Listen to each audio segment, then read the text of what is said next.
Dear friends, after your positive comments about our last videos, we decided that we wanted to continue showing you some of the best wine regions or places where we make great wines. Today, we want to show you a very special place, a very magical place where I believe some of the best wines in the world are born. We're talking about the Priorat. Well, right now we are at Mas de la Rosa. This is one of our smallest vineyards that we have here in the Priorat, just 1.9 hectares of bold vines of Garnacha and Carinyena. These vines may have more than 80 years old, and they are all planted in these slate soils, in these costes. It's a beautiful vineyard. Every time I come here, there's a thought that comes to my mind, and it's the fact that during the past maybe 300 or 400 years, there has been this movement towards rationality, to understand everything under the rational point of view, under the human rational point of view, to put numbers, to quantify everything. And through this time, we have been separated a bit from nature. When I come here, I can see how nature is in the center, where we are just spectators, where nature is the one that talks. From a rational point of view, it would not have sense to have these vines growing in rocks, putting the roots down deep, but it is happening. And actually these ancient vines in this hard place are giving us wines that have a finesse and an elegance that is incredible. Here in the Priorat we find mainly Garnacha and Carinyena to produce our wines. Garnacha will always bring us this nice fruit, this intensity, this elegance. And Carinyena really always brings us this tension, this good acidity, and especially Carinyena is a great variety when you want to age your wines a bit more. I always find that the old vines of Carinyena are really, really unique in the Priorat. But nothing of this would work without these rocks, the slate rocks that you can find in all the Priorat that are key for the quality of the wines. These rocks allow not only a great drainage of the water when it rains, but also allow a lower pH and a higher minerality. This allows us to make wines even in a quite Mediterranean climate that can age very well and that they have great personality. We just came down from the vineyards, and now just behind me we are here in Mas de la Rosa. This is the house of Mas de la Rosa. Remember that Mas means a farmhouse, typical from Catalonia. And here we are in the middle of nature. This is almost a paradise on the sense that it's all nature. There are no roads, there's no civilization almost. It's a beautiful place. This property is considered to be the oldest property here in Porrera, and already in the ancient times they were making wine. So please come with me, I'm going to show it to you.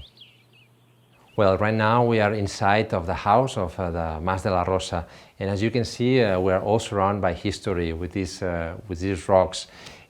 Just behind me you can see this small door, and from this small door the grapes would come just after the harvest, and they would be placed in these two cubes, these lagars, where they would crush the grapes, and also they would start the fermentation, and the skins would be in contact with the wine for a long time. So in terms of style of winemaking is different than the one that we have today, of course, but yet we have to remember the traditions that they had in the past and the knowledge from our ancestors, because sometimes going back to the past is also the way to understand better the future. Well, many friends that come here to Mas de la Rosa, they ask me, but Miguel, why this is called Mas de la Rosa? Is there a woman that is called Rosa? But in the ancient past, it was not called actually Mas de la Rosa. It was called Mas dels Muntaner, because there was a family called Muntaner here. But the son of this family got married with a woman called Rosa, and she came to live here. It seems that these men, the Muntaner men, were very rude, and she was upset with this man, So she decided to put fire into the house and to escape. Since that day, the people here around the town of Porrera, they did not call more the Mas dels Muntaner. They decided to call it Mas de la Rosa in honor of this woman. And this is a document that proves this. This is a document dated from 1865, the Crónica de Porrera, that explains what happened, and this was in the year 1750s, more or less. One of the things that I like the most is when I see a new vineyard being born, and this is what is happening in here of the vineyard of the Tossals. This vineyard is the highest vineyard ever planted in slate soil in the Priorat. In the ancient past, there used to be vineyard here, but because of the cold temperatures and because it was very hard to come up here, step by step people abandoned this place. Now with the climate change, temperatures are increasing and we are coming back. That's why we have planted Garnacha and Cariñena. It's very cold here, it's always very windy, it's very hard to work here. This is a beautiful young vine of Garnacha. We planted in the traditional way in costes. As you can see, these very steep slopes that sometimes they can reach up to 50 degrees. No? So as you can see, well, to me this is the most amazing and heroic viticulture in the world. When the harvest time comes, it's a very important moment. It is key not to make mistakes.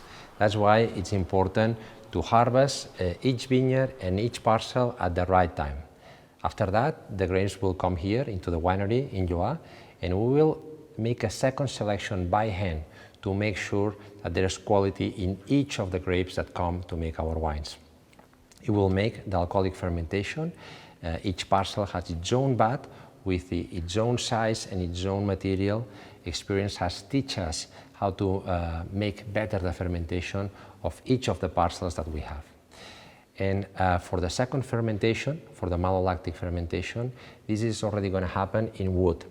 And as I always say, wood can be the best ally of a wine, but also the worst enemy. So it is very important to make sure that the wood doesn't cover the personality and the essence of each of the parcels, of each of the vineyards. So at the end of the day, this is a precision work where we have to put a lot of attention.